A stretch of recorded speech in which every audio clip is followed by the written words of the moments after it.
Hey guys, welcome to the Liberal Hive Mind, a channel solely focused on exposing the abundant hypocrisy of the left. After all of this time, they finally admit it. Democrats, of course, being in denial for nearly 2 years about the southern border, and all it took was taking the problem and shipping it to them for them to finally say the words, to finally admit what every other honest human being has been saying for nearly 2 years. It's a crisis. You know, people kept criticizing Governor Greg Abbott's move to bus illegal migrants straight to Washington, D.C., New York, and Chicago as a political stunt that wouldn't amount to nothing, and while clearly it's not going to solve the problem, at least what it did do is finally make Democrats admit the basic truth of their failed policy. You know, it may be a little bit of a political stunt, I'll definitely admit that, but it's certainly worth every single penny because the Democrats can no longer dump their problem on Republican states, call it a day, and pretend like it's not happening, as they continue to scheme to try to get amnesty through and import tens of millions of new Democrat votes. They can no longer pretend like it isn't happening, no longer run away, because of course it's in their backyard. And now officially, Democrat Mayor Muriel Bowser announces a public emergency over migrants being bused to DC from Texas and Arizona. Let me show you guys exactly what's going on, and then of course let's continue to cover failed Democrat policies and Democrat cities and states. We've got some stuff to get into, so let's roll the tape. Alright friends, so take a look at the headline. DC mayor declares state of emergency over migrants bust to her sanctuary city. Now they finally admit that it's an emergency, that it's a crisis, after 2 years of pretending it doesn't exist. But that's not even the worst part. Here is the worst part. Here's a Democrat DC councilwoman who addressed the issue during a press conference yesterday.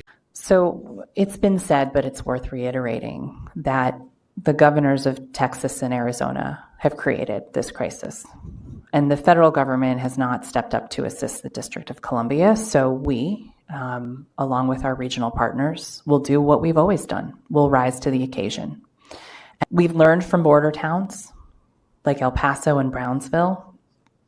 And in many ways, the governors of Texas and Arizona have turned us into a border town. We don't know how long this will take to resolve. We don't know how long they will continue busing. And so the right thing to do here is to be prepared to ensure we can greet every bus. We can get people off on the right foot. We can get them where they want to go. And that will ultimately help them in their immigration process. I mean, you guys are watching the same video that I am, right? This lady had the audacity to say that this is a problem that was caused by Texas and Arizona. What? Bro, what are you talking about, man?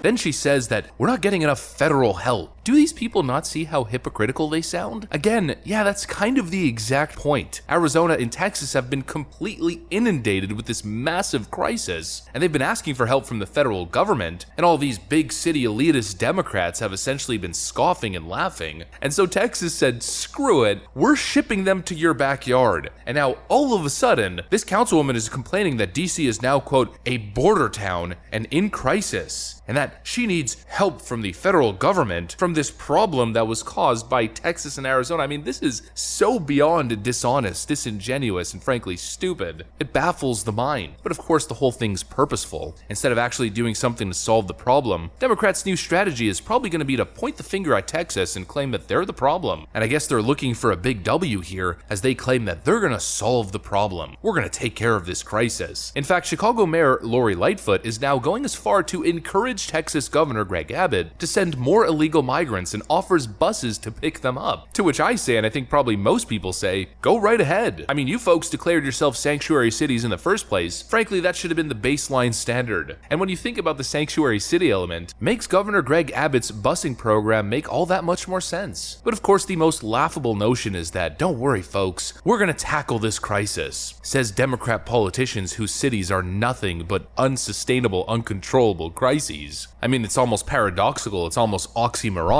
The Democrats are going to tackle this issue that the Democrats caused and have still yet to even acknowledge as a reality until it crossed into their borders, and then all of a sudden it's a massive crisis and they're going to tackle the issue, except they're probably only going to tackle the localized issue in Washington, D.C. and completely ignore the unsustainable crises at the southern border at the Rio Grande specifically, where we saw 13 people drown just last week. All we ever see from these Democrat lunatics is finger pointing. Oh, look at the problem over there, but definitely don't take a look in my closet is basically the way that I see it. Clearly, there's a whole pile of skeletons in their closets, and it's just the same reoccurring trend over and over again. I mean, just think about this. Remember back in February 2021, where we saw the 2021 Texas power grid crisis. All these Democrats kept pointing at Texas, trying to politicize the whole thing, of course attacking the Republican Texas government. They point the finger at Texas and laugh and say, haha, what a failure. Meanwhile, California has been having power grid issues for like nearly a decade. Their environmental woke policies are completely moronic. Governor Gavin Newsom now addressing the citizens of California, telling them not to set the thermostat below 78 degrees, and pushing for gas vehicles to be banned by 2035. Meanwhile, they're asking people to please not charge their vehicles, as to not overwhelm the power grid. I mean, this picture right over here basically puts it all into perspective. Absolutely insane, ridiculous policies. And then these left-wing jokes have the audacity to point the finger at the other side and laugh. I mean, of course, in the end, Republicans are getting the last laugh, that's for sure. You hear all this stuff.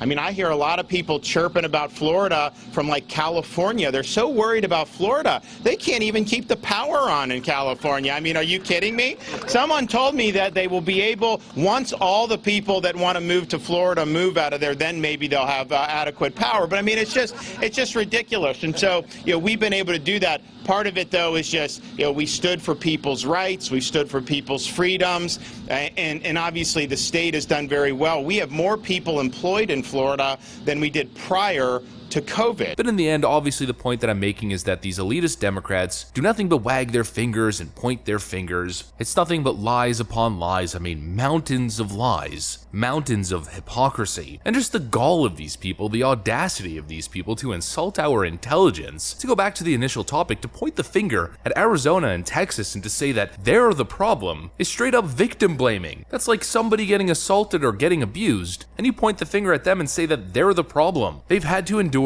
nearly 2 years of a straight up full-blown crisis, and they've had to tackle it with their own resources and their own taxpayer dollars. And every time they try to do something about it, Joe Biden's DOJ, the federal government, challenges their actions in court. I mean, it's almost like Joe Biden by design has been manufacturing this entire crisis. And when Texas and Arizona say enough is enough, we're no longer playing your games and we're just shipping the problem to you, this is the response that we see. It pretty much tells you everything you need to know about these leftoids. But at least in the end, after 2 long years, and after so much human suffering, and after so many lost lives, and after violent, vicious drug cartels have profited to the tune of billions upon billions of dollars, at least we finally received a basic admission, and that it is in fact an emergency. At least little baby steps are being taken. At least we finally have an admission of reality. But of course, we know Democrat history when it comes to tackling crises. Don't expect any actual solutions or actual progress to come anytime soon, or frankly, for that matter, ever. These people are just unreal. But that, of course, is what I got for you guys on this video. Hopefully you enjoyed it. If you did, make sure to leave a like and possibly subscribe to the channel if you guys are up for it. I'm gonna get back to work. I want to thank you guys for watching, and I'll see you on the next one.